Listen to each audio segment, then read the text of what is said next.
Good morning.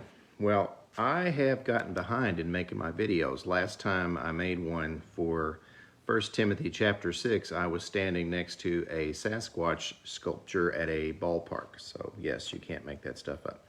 I'm back home right now working on Bible study for tonight on 2 Timothy chapter 2, but haven't gotten around to make my little scripture video for 2 Timothy chapter 1. So we discussed this last week. And what I want to point out today is verses in chapter 1, and these are going to be verses 3 through 7.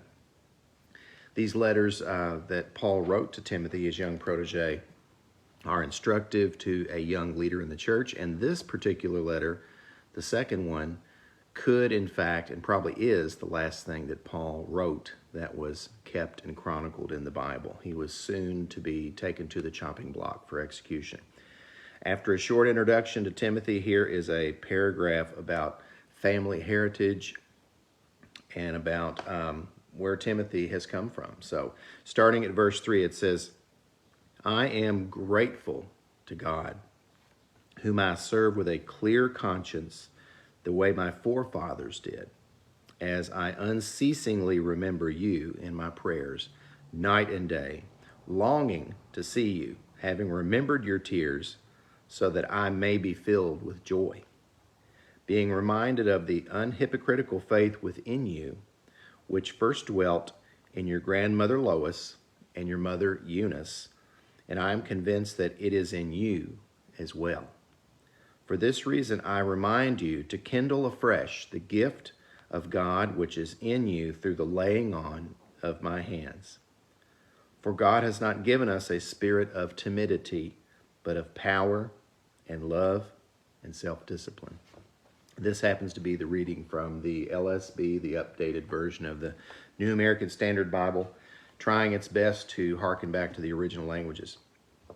So going back to verse 3 to begin this section, Paul tells of his gratefulness and the fact that he serves with a clear conscience the way his forefathers did. And these forefathers, even though we hear family lineage later with Timothy, these forefathers are in fact Paul's spiritual forefathers. We're talking Abraham, Isaac, and Jacob, and that is a good, clear distinction because this Christianity that's new with Paul, with Timothy, with all the new believers is not a separation from Judaism, but an extension, a completion of the faith that has been there since time began, and which does not need to be looked at now as separate either. So Paul's heritage goes back all the way to Abraham, Isaac, and Jacob, and he unceasingly remembers Timothy in his prayers night and day. He longs to see him because he is locked up. At this point, it is generally thought that the one that could visit Paul and was probably collecting his letters and bringing him things back and forth was Luke, the one who ended up writing the gospel, often looked at as a gospel according to Paul's viewpoint. He also writes the Acts of the Apostles. So he's reminded about Timothy, who he is, the unhypocritical faith within him. There is nothing of artifice or subterfuge with Timothy. He is exactly who you see and who you think he is. And he gets this honestly from his mom, Eunice, and his mother, Lois. It is thought and believed, of course, that Timothy's dad was Greek, so he was not a believer. But Lois and Eunice had this family heritage that was passed down to him. So he asks him in verse 6, Paul says to Timothy, I remind you to kindle afresh the gift of God, which is in you. Paul had laid on hands, the apostles had laid on hands. Timothy had been prophesied. They knew he was coming. They knew what he was and who he was. And Paul is saying, even in this time of great torture and struggle as the apostles are being executed right and left, he is to have that flame kindled. This is in the mid-late 60s AD, 35 years after Jesus has ascended. We've already seen martyrs. James, the brother of John, had been executed years past, and the martyrdoms had begun.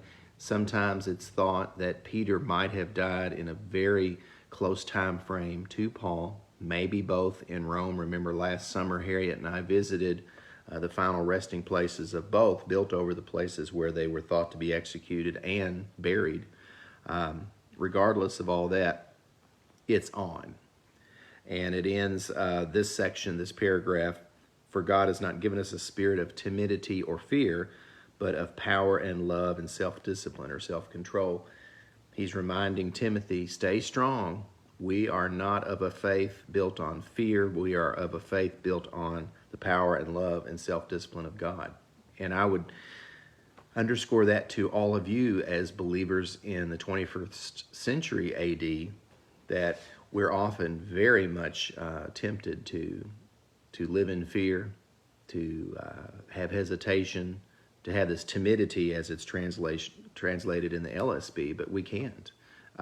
Was showing Harriet, sending her a text today, something I saw a quote yesterday from John Piper saying we've moved from a Christianity that's wondering about being imprisoned, you know, the worth of our faith even for imprisonment here in the New Testament, to a point where now it is a question of, do we take the kids to a sporting event on Sunday morning? You know, got to miss the game.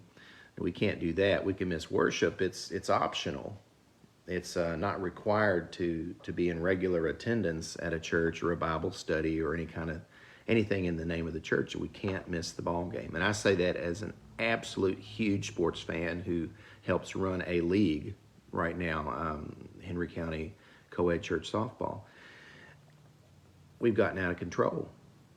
Our faith is of utmost importance. There is no way there can be anything more important for us to be involved in this life on this side of heaven, yet we trivialize it by doing anything and everything except being active in our faith. Let us have that spirit of power and love and self-discipline as outlined from Paul to Timothy in maybe his last letter.